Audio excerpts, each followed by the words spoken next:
What's happening, everyone out there in podcast land? I'm Joey Powell. This is the Coast to Coast podcast from InsideCarolina.com. We're brought to you by Johnny T-Shirt, and we appreciate you being here. Sherelle McMillan, Sean Moran, always along for the ride. I mean, it wouldn't be a summer roadie without these two guys riding shotgun and somebody sitting in the back. Who's sitting in the back? Maybe I'm sitting in the back and you guys are riding shotgun and driving. Either way, I'm glad you guys are here. UNC basketball stuff going on. I mean, I know it's been very quiet and there hasn't been a ton of news to break, but I think there is plenty here to make a show to bring all of our listeners and viewers up to speed as to what's happening out there in Carolina basketball world. So with that being said, Sean, highlight of your week last week. Hit it.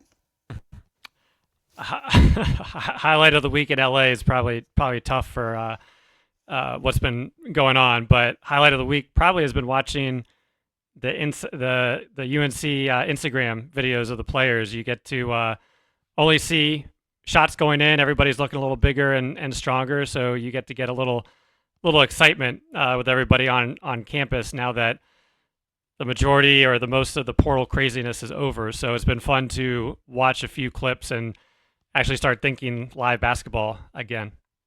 Yeah, it's crazy. It's almost like UNC social media has taken back their corners, and now they're putting the re-up out and some free vials, and people are just absolutely just injecting it right into their veins. They know what they're doing, and they've done a great job with it. And as obvious in the video clips we're seeing, all the players are shooting 100%.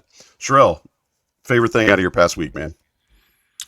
Well, I rediscovered my love for movies. I hadn't been to the movie theater in quite some time, and my wife was like, "Why don't you go?" So I've seen Sinners, Mission Impossible: Final Reckoning in the movie theater in the last week. I took my daughters to see The Bad Guys, an animated film, this past Wednesday, and then I watched The Creator, Warfare, and Gladiator 2 all within the last week. So like I've been on it from a movie perspective. So it's been a good week. Man, this guy gets out of recruiting and transfer portal time and immediately gets his life back. That's wild. I love it for you, dude. Appreciate you sharing that. Before we get rolling, I just want to give a shout out to some folks. I spent, as I said on the last show, I was lucky enough to be able to go to a lot of the regional and super regional games, and just so many of IC subscribers come up and say hello. And not that I'm important, but I just want to share. Like it's really nice and heartwarming for me, for all of you guys that say hello when you see me out in public.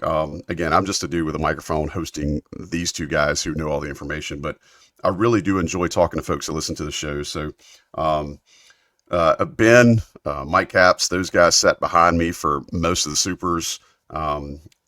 Nice lady named Ashley came up to me in the concourse because she heard me cheering for the baseball team and said, "Hey, I recognize your voice," and we talked for a little bit. And she's one of the few females that listen to the show, so appreciate her being a part of this. And all of y'all who are out there that said hello over the last few weeks, it's great to meet you. Go ahead. You were quite the star at the regionals and the supers. So you were on TV Wow. quite a lot. I had got good several. seats. I got several text messages like, "Is that Joey at the baseball game?" I was like, "Yeah, that's him." It's crazy, man. For something about baseball, live baseball brings it out of me. But yeah, had great seasons. Really enjoyed talking to all of the coast to coast and IC people out there. So yeah, if you guys ever see us at a game, please say hello. And I've always solicited feedback. I'd much rather hear from y'all in person, telling me what you like and don't like, rather than the anonymous stuff online that really doesn't help us. Let me know what you think. And again, always say hello, because we do this for y'all out there who are consuming this, whether you're watching us on YouTube, whether you catch us when we do live shows, whether you're listening to your podcast feed. We aim to give you content that you like. So with that housekeeping out of the way, boys, let's dive into some things here. There's a lot of really, I guess, mismatch, hodgepodge, all kinds of, random things that have been going on around UNC basketball. None of them are absolutely headline stuff, but let's talk through some of these. It was most recently released that North Carolina is going to have Kentucky in the upcoming ACC SEC Challenge. Sean, first reaction seeing Kentucky pop on the schedule for North Carolina? Well, I know UNC and Kentucky had a long-standing home and home a while back. Obviously, they've been playing every few years in the CBS Sports Classic, but fun to, I think, have an elite game. Obviously, it's on the road, so that's going to be tough. The news has been on how much teams are paying an NIL, and Kentucky is at the the top of that list, but I think it'll be a good measuring stick, and nice to see somebody in the SEC outside of Alabama for this as well. So excited for that one, and hopefully there'll be a return game the following year.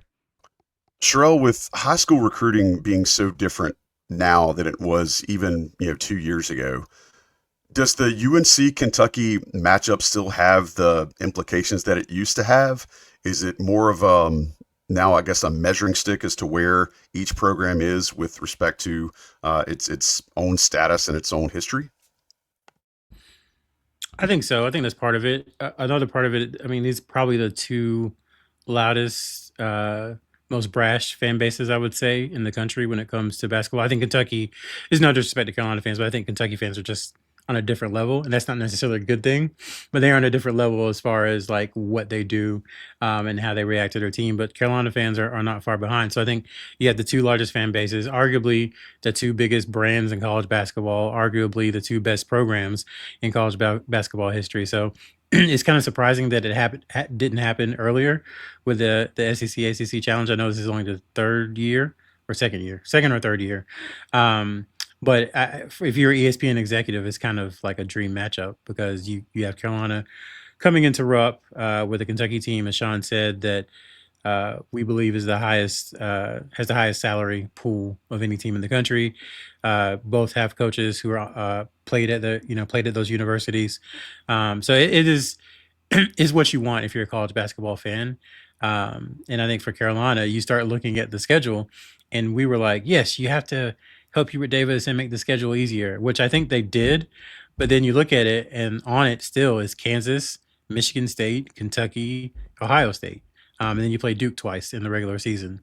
So you kind of have the other three at what you would consider blue bloods, and you have a school like Michigan State, who's usually good, and a school like Ohio State, who is a solid basketball program.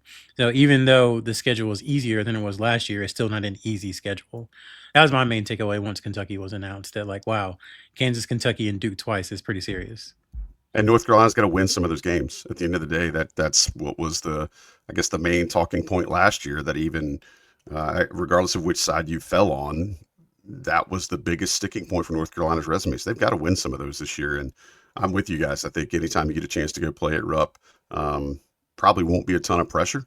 I think Rupp will, probably, they usually bring the house, but more importantly, I think Kentucky will probably be favored in that game. And go ahead. Honestly, I'm curious how many players Kentucky is going to play, because like they have a roster full of guys, but you can only play 5 at a time. So are they going to do like a 2-line situation where they, the old Tulane thing where they bring 5 in and bring 5 out? Yeah, hockey They line have a lot change. of players. Yeah, I mean, like somebody like Jasper Johnson, who Carolina recruited hard. Is he going to play next season? Because there's a lot of players who are more experienced and higher paid, and probably better, who are going to play over him. So what's that going to look like? And obviously a long ways to go, but I started thinking about that too. It's just Kentucky really has a loaded roster, but is that a good thing? It probably is, but we saw what happened to Kansas last year too. Yeah, man, I'm fascinated by their payroll, but more importantly, and I got to give credit where it's due, I really liked what Pope did last year with that roster. I did not think that they would be that good that quickly. And when you look at how many guys he had to bring in last year and get them all to buy in and get them all to gel, it really was quite remarkable of what he was able to pull off. So it'll definitely be a fascinating game and one that folks will look at. Go ahead, Sean. I think for me, I know we've looked at the past few years in terms of Q1 wins, but then looking almost back until through 2020 of how UNC has done against SEC teams, and they have struggled against the more elite athletes from a size and speed perspective. And there are some on this Kentucky roster, but I don't think it's a Auburn or Alabama from that athletic perspective. So I think it should be a good competitive matchup. But to your point, maybe the schedule is a little easier, but the ACC, I think, has gotten a little better with what they've done in the portal, but it's still not up to what it used to be. So that pressure is still very much on some of these games, and almost looking at that Kansas game as a must win to start the year, knowing winning at Kentucky is going to be a tougher task, that you have to win one of those games going into ACC play, where the opportunities, once again, are not going to be as fruitful as they have been in probably pre 2020. Yeah, so let's move on to another bit of news. Sean alluded to this a little bit when he was talking about the activity that's been on the official Carolina basketball social media handles.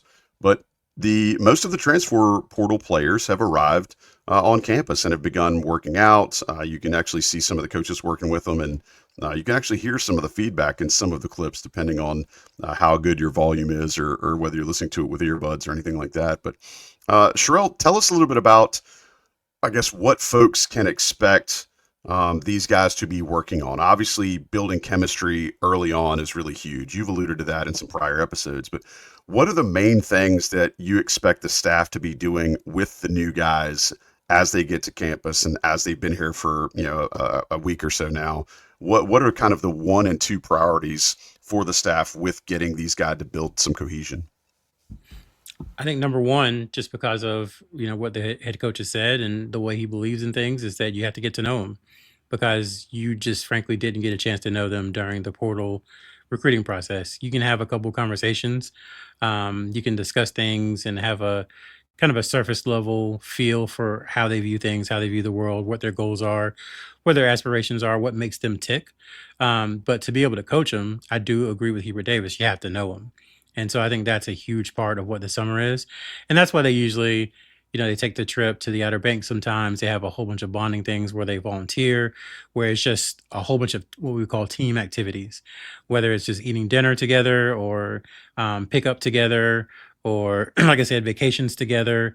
All that stuff is meant to kind of build the camaraderie and also give the coaching staff a feel for who responds to what, to have those long conversations about goals and aspirations and dreams and all that stuff. So I think that is one of the two things. I mean, that's very, very important, especially as we're in an era now where you have to kind of redo your roster every year. I mean, there's going to be 9 new guys from at least, put it that way, there's going to be at least 9 new players who weren't on the roster last season coming over to play for UNC now. And that's a huge change. And a lot of the best teams are the best teams because they have great chemistry. If you think about how USA basketball used to operate, everybody would always be so confused when in like 2004, the Greek team or the Puerto Rican team who had some scrubs, would beat a team full of NBA All-Stars. And it's because they knew each other and they knew how to play. They knew how to find each other. They were experienced. They had camaraderie. All that stuff is important. So you have to build that. So I think that's number one for the summer. And then 2 is figuring out what they can do on the court. I think that's obviously a big deal, since that's what everybody's going to be judged by.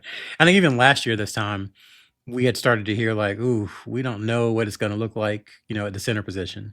And I kind of played out throughout the year. So they're getting a look at exactly what is on the roster, what their abilities are, kind of putting them through the paces during workouts and everything. And then probably, I would imagine, adjusting what they hope to do next season based upon that. And I think that is the biggest question as we kind of head into more summer workouts, pickup games, and then practice starting in the fall, is like, just because they played a certain way last year doesn't mean they have to play that way next year. However, we don't know that they're not going to play the exact same way that they did last year. I think it'd be a mistake to, but we don't know that. So figuring all those things out is it's what's going on in the summer. Like the work that's being done now is really what's going to help you win in February and March. The practice is just to keep things sharp, but this is the work that really, really matters. I think one thing to me, Sherelle, we've talked about for this team, one of their potential differentiators is how they're playing the collective unit together, and if that is going to rise them up. So, to me, this point is, or this time period is extremely important to start building that chemistry and cohesion, because from an athletic standpoint, they're outside of Caleb Wilson is up there, but they're not that team that's just going to beat everybody off the dribble. So, how are they collectively forming their relationships right now so that offensively and defensively they are working as a unit, and that's going to be one of their differentiators come November, December, and going forward. Trill, how do you anticipate that they'll work in the freshmen who are supposed to get to campus on Father's Day weekend? How do you expect that acclimation process will go? Because again, all these transfers that are coming in, those guys are vets. They have to carve out their own identity, and the coaching staff has an expectation for where they'll fit. Then you throw in the other freshmen, including one who has all of the plaudits. Tell me how you expect those guys to get, I guess, woven into the process.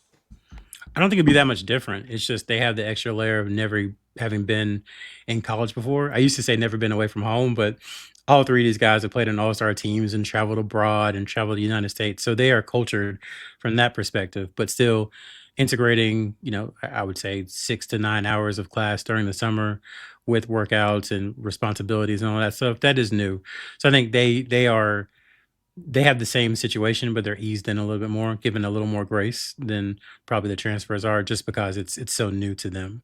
But that's really the only difference. And they also, I think, have to hit the weights a little bit harder than everybody else. Like obviously, everybody has to hit the weights because it's important, but for freshmen, it's duly important just because they've never had that level of training, of regimen, of nutrition, all that stuff. So it is a tad different, but mostly the same in that you're just trying to integrate them, learn about them, and see what they can do. When you look at these guys coming to campus, and I want to make sure I call out some work that Sherelle and also Jeremiah Holloway have done for IC. A really good article about Kyan Evans that Jeremiah did. Just worth a read if you haven't seen it yet. If you're listening to this podcast, you absolutely need to stop and go check it out. And then Sherelle also did one about Luka Bogovac and kind of what he was able to hear from folks that have coached him, folks that are have been around him. So both of those are worth diving into, especially if you've got a bit of a basketball Jones during the summertime and can't really scratch that itch. But when you look at all these guys and understand how they may or may not gel together, Sean, I'm going to ask you, is this one of those things where you feel like the staff might be able to tell pretty quickly who's going to fit? And I'm not saying that like some guys are square peg round hole situations, but you can tell sometimes when a guy just is an absolute home run. And we've seen players in the past that North Carolina brought in that were anything but. So I want to ask you, like, where do you think in the process, or how quickly do you think coaches will start being able to identify whether guys are a fit or not? I think extremely quickly, probably from the first few times out on the court, just because now you're able to see them in person. You're able to better gauge their speed against now that collective unit, as well as their personality and how they are on the floor. So especially with the portal, you're trying to do so much packed into so little time that your eyes are making certain adjustments or projections, but now you're able to see it in front of you, see where everybody is at this moment in time. So to me, it's something that can be seen pretty quickly. And then hopefully there's not a lot of uh-ohs, what do we do, but more of, oh, great, how can we better utilize, this player's skill set, or, I love him being as vocal as he is on the court, things of that nature. So I think that should come across pretty quickly, and hopefully in the positive way versus, oh man, he might not be able to adjust to this level. Yeah, I think it's going to be fascinating. And obviously, as we've shared before, North Carolina is going to be incredibly tight-lipped about these things. But as we're able to glean insight and little nuggets here or there, we'll obviously share those with y'all, and you can dip them in the sauce of your choice. One of the things that I think we've talked about a lot on this show in the last couple of years as roster building and roster development has become so much more important than maybe it was in the past, and how much of it happened between the end of the season and middle of the summer. We did have this Father's Day watermark. Well, we're coming up on Father's Day, and by the time you all hear this, it probably will be Father's Day. So Sherelle, I want to hit you first, man. Roster construction as of Father's Day. Give me a grade, bro. A through F. And that's strictly based on identifying need, however you want to frame it. I'm not even going to give you parameters. You tell me, just give me a letter grade on how this roster sits as of Father's Day. Well, I have to explain something about me first to better explain the grade. Like, whenever I see someone down or being bullied, I just have a notion to like take their side. It's one of the reasons that I always liked LeBron James, is because I felt like he was being treated unfairly, by the media when he first got there. It was like, oh, you can't win the big one. I'm like, he's got Eric Snow and like Shaq in his year Drew 17 Gooden. season, Drew Gooden and Big Z and Anderson Varejao. And I was like, you're all being mean to him. That's wrong. So I naturally want to defend him. And that's kind of where I'm at with this Carolina roster, because of kind of discourse, it's weird to me. Like, yes, they didn't sign the top 10 players in the portal, but people act like they got guys who just can't play basketball. And like there's a middle ground there. And that frustrates me a little bit. So because of that, partly, and then partly because I do think it's a solid group of players, I think it's like a B plus personally. I think they met a lot of needs. You can't it's very hard to meet all of your needs unless you just go out and you have the perfect coach and a whole bunch of money and the perfect situation. That's the way you get like every need you get with a top tier player.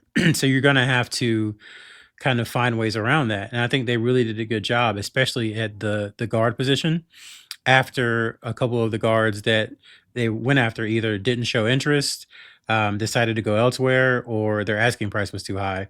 They found a guy like Kyan Evans, and he, to me, is not obviously one to one to Elliot Cadeau, but you don't need him to be. You're not going to ask him to do the same things that you did Elliot Cadeau or even RJ Davis. He's someone who I think has a lot of potential, and that's the kind of signing that I think in the past maybe North Carolina wouldn't have made, but it was a really good pivot for them. So I like that they got a bunch of guys who, while they're not quite what they want to be yet, still have that ability to ascend. If they were signing guys who were finished products and kind of had these same stats, then yeah, you could be worried. But from Jaden Young all the way to Luka Bogovac that you kind of see another step in their game that they can take. Same thing with Seth Trimble and Zayden High and James Brown. So it's a roster with a whole bunch of guys who have have a chance, I would say, to take the next step. And to me, that is um, that prevents that causes some hope just because they're not finished products. So I give it a B plus. I mean, they've got a lot of versatility. You're talking about Jaden Young, and again, I know people look at some of those stats, especially that 0 for 11 game from three, and are like, What are you talking about?" But in all likelihood, he's going to either be your fourth guard or maybe your third guard, And that dude and was that's averaging stupid numbers at the end of last season in ACC play. he had a couple of really good offensive games, and so maybe he's a player who wasn't going to be a number one on the team like Virginia Tech asked him to be. But if you're asking him to be the fourth guard or the number 8 overall on the team, that's probably a role better suited for him. So just that kind of player, Jaron Stevenson, is either going to be like the fifth starter or probably the first person off the bench. He played for I've said this before. He played on a better team in a better conference who accomplished more the last 2 seasons, and there's a chance he comes off the bench at Carolina. So just that type of player who still has stuff to show. I think that's why I give it a B plus because the upside is very high. Now, like I said, upside can get you fired, but the upside is high, and I think that's what they're banking on. And that is the kind of the positive spin is that if a couple of these guys hit, they can do some damage. I really like the comment you made about Kyan Evans too. I think in something in the thread that came with Jeremiah's article, some folks were just saying that he seems to be a lot steadier. And if you consider what the knock on Elliot Cadeau was last season, it was that Sherelle's favorite word, variance. There was too much variance in his game as to how he would show up and perform for this team. And when Sherelle's laying out kind of examples of how North Carolina filled needs, I think Kyan Evans is a great contrast and a great juxtaposition towards what they felt like they didn't get with Elliot Cadeau. Sean, same thing, man. Report card time, at least midterms. Tell me what you think from this current roster as it sits. I'm going to agree with Sherelle and give it the B plus. No surprise right there. I think, yeah, Sherelle laid out a lot of great points. To me, the shooting is still the question mark. They were able to, from Powell and Bogovac and Evans at it, but they put their, kind of stake their claim on Seth Trimble as that starting guard. So the improvement that he shows, not asking him to be a 40% shooter, but there's some definite improvement points and consistency that will need to happen. There is a lot of flexibility. I think we might get into the that 14 million number that was tossed around, but I think there is a lot of flexibility from both the offensive and defensive perspective where if maybe one guy doesn't pan out or is going through a slump, there's other options to fill and try to ignite a spark, which I think is what you want if you're not getting those 5-star, $3 million plus type of players. you look at Evans, he is going to be very, very important. And to me, the big question is knowing how well he shoots is his ability to touch the paint in terms of off the dribble. I think just looking at that article, there was 2 photos. You see him at Mocan Elite playing AAU, and then just a few years later, I think just from a strength and size perspective, you can see the difference in just a few years or being in a college program for two seasons. So consistency will be important from him.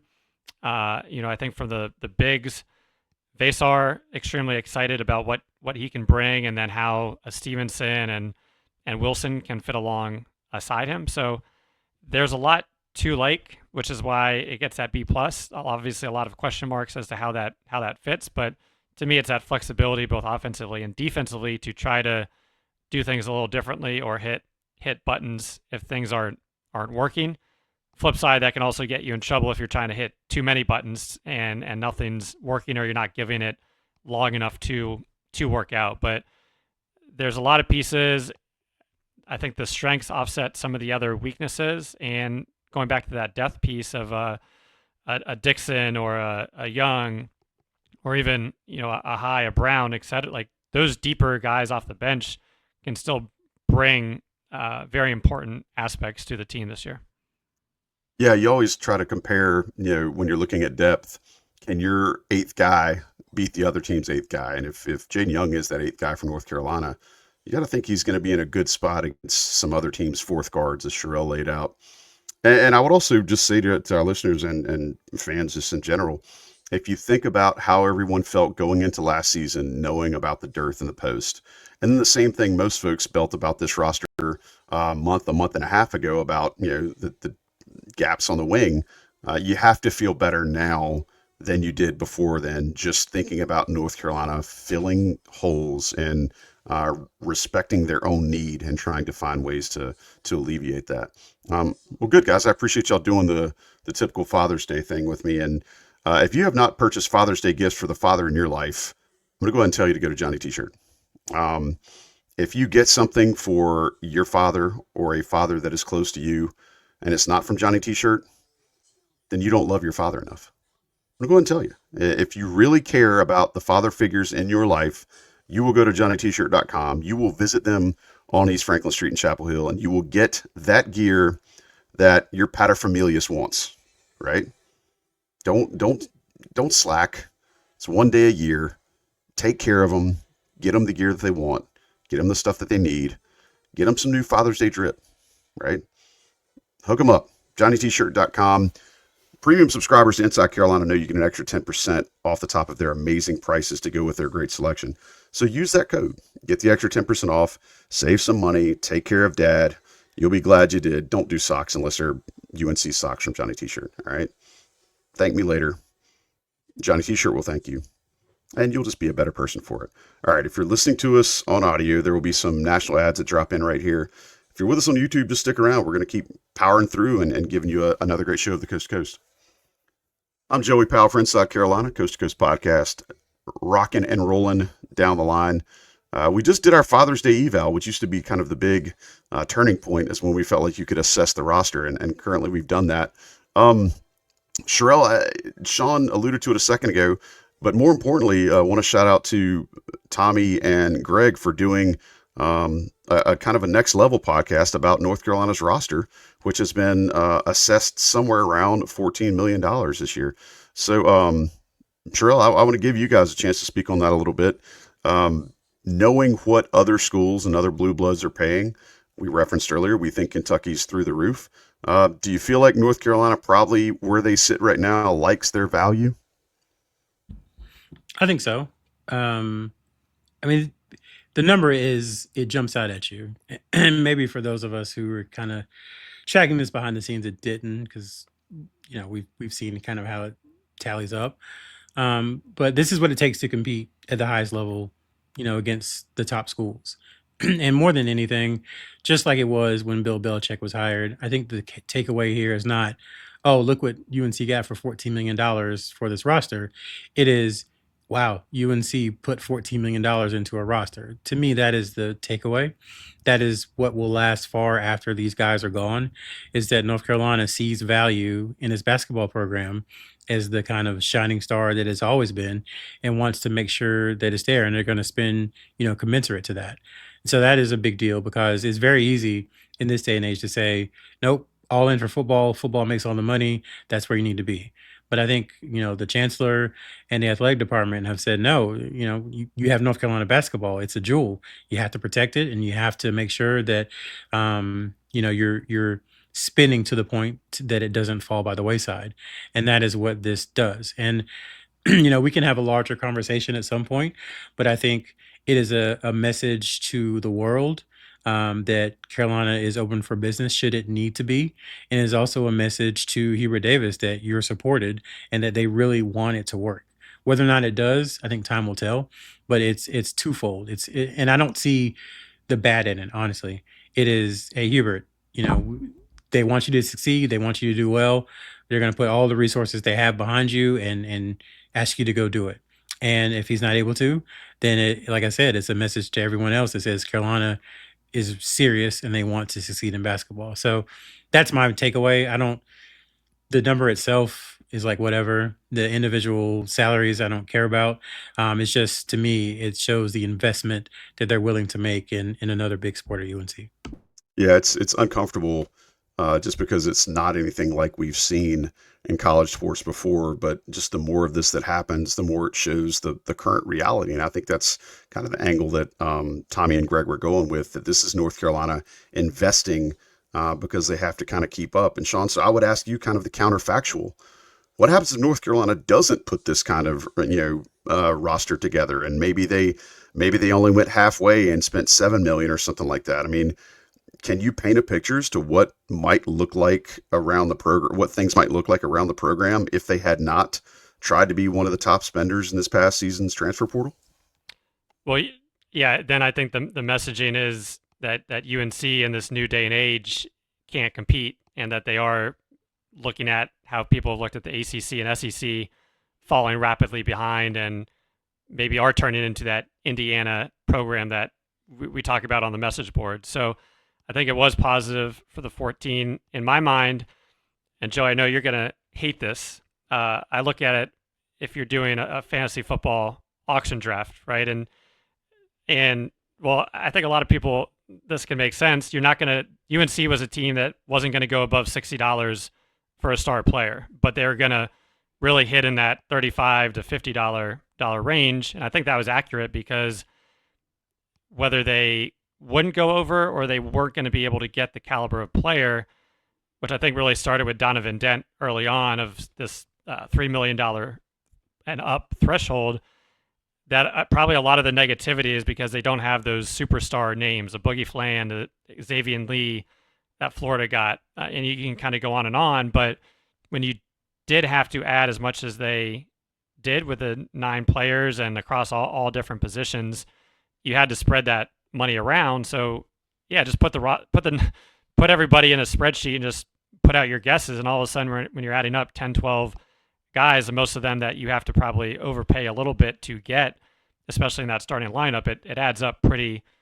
quickly. I think there are teams like a Florida where maybe they're not spending as much on all those returners, but they have a lot of returning guys, and you can focus on 2 players to spend that maybe $2.5, $3 million plus range, and you get those big names. So I think a lot of the consternation is that UNC lost big names either in the portal or to the draft with Powell, Cadeau, and Jackson. They added a lot of guys, spent a lot of money, but there's not that big name presence. But at the same time, they had to spread it around, or else then they would have been in a world of hurt where you're spending it all on a few guys, but now you have all these other holes that were not addressed. And I think last year they had that hole at the center position. So Yeah, it's like, how do you want to build a team? And there's a whole bunch of ways, to do that. And so, do you want to be Miami circa 2012, where you got Wade, Bosch, and LeBron, who are taking up 95% of the salary cap, and then you just hunt a whole bunch of minimum salary 6 veterans. bums. Right, right. Do you want to do that, or do you want to try a different model? A Golden State when they were able to kind of cheat the salary cap, and they had like Livingston and Iguodala in addition to Durant and Draymond Green and Klay Thompson and a whole bunch of other guys, or the way Oklahoma City's doing it, where they've got 12 guys whose salary is like less than Joel Embiid's basically. So there's a bunch of ways to do it, and I think Carolina, like Sean said, because they had so many holes to fill and because they lost so many guys, they kind of had to do it this way. And we'll see what happens. I think honestly, and we again, this is a subject we can get into more later. I think the consternation from the fan base comes to the point of like, I don't know if they trust the head coach to turn this group into a team. And I'm just being blunt when I say that because I think that's the That's subtext valid. behind this all. Yeah, I Yeah. think that's the subtext behind this all. I think if it was just North Carolina spent this money and got these players, and we weren't talking about the head coach, I think a lot of people will be fine.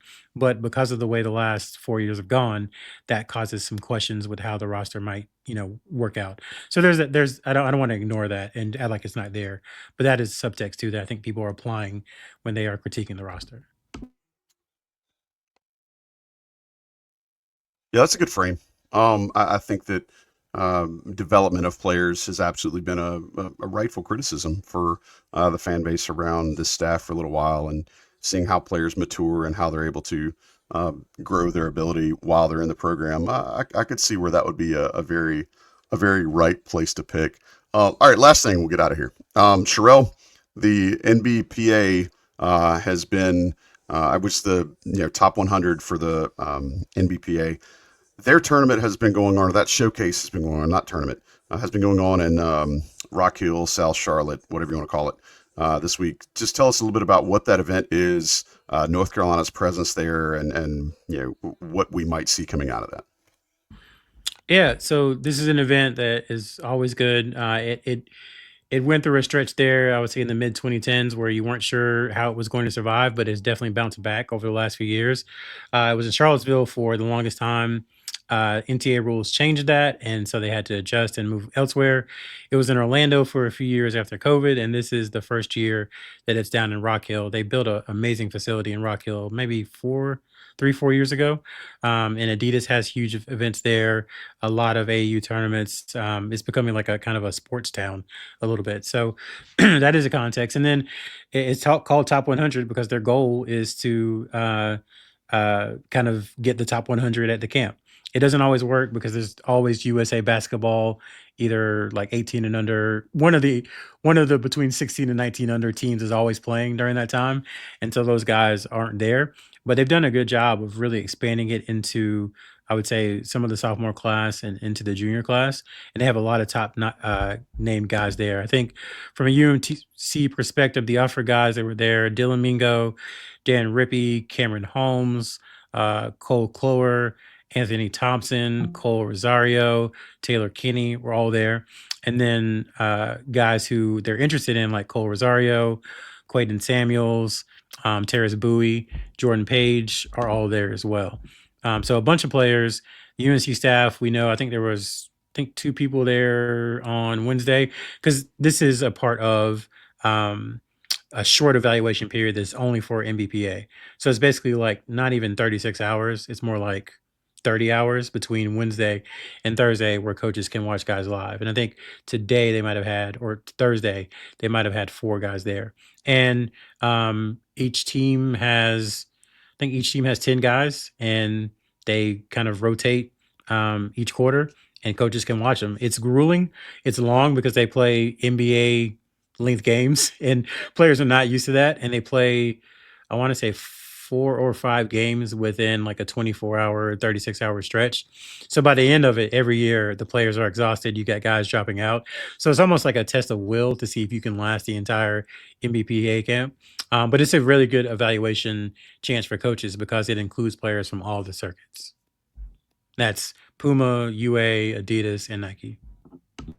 No British Knights representation still, which is just hurts my soul, but we'll get there. Sherelle, British appreciate Knights that. erasure. Yes, Yes. appreciate that, man. Hopefully, we will get some we'll get some post event details, obviously, where we're able to glean those and share those out with our audience. But guys, I appreciate it. It's been a fun show. I hope you guys have a great rest of your weekend, and everybody who's out there listening to us, thanks so much for making us a part of your evening, your podcast consumption, morning, noon, whenever you're listening to us or whenever you're watching us. We're glad you're here. Again, as always, rate, review. We appreciate it. And if you have some constructive criticism for us, shoot me an email. We'll certainly try to address that. We do take those seriously. And again, just so grateful for everybody who was a part of this here family on the Coast to Coast podcast. Shout out to Johnny T-Shirt for sponsoring us. Also to John Siegley for producing the show. We appreciate them for making it happen. Sherelle McMillan, Sean Moran, you guys know how I feel about you. Until next time, I'm just Joey Powell for Inside Carolina. We'll talk to you on the next episode of the Coast to Coast podcast. Say hi to your mother for me.